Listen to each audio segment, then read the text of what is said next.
আসসালামু আলাইকুম। এই মেসেজটা হয়তো আপনারা অনেকেই দেখছেন, আমি আপনাদেরকে ডিসপ্লে করে দিচ্ছি।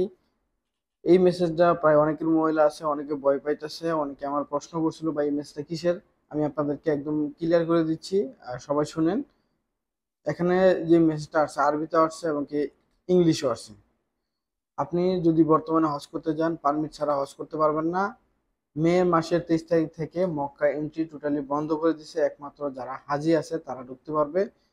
তারা ছাড়া অন্য কেউ যদি ঢুকে, এখান থেকে হচ্ছে entry or stay in the city of Mecca is not allowed for holder visit visa. যে কোনো টাইপের লোকের এখানে ভিতরে ঢোকা নিষেধ। এখানে অলরেডি ডেট দিয়ে দিছে মে মাসের 23 তারিখ থেকে আপনার জুন মাসের 21 তারিখ পর্যন্ত ওইখানে ঢোকা নিষেধ। 21 তারিখ পরে ঢোকা যাবে। তো আশা করছি বিষয়টা আপনাদের ক্লিয়ার হয়ে গেছে। মক্কাতে আপনারা সবাই জানেন 10,000 রিয়ালের বড় ধরনের একটা গারামাতে পারমিট ছাড়া কেউ ঢুকলে।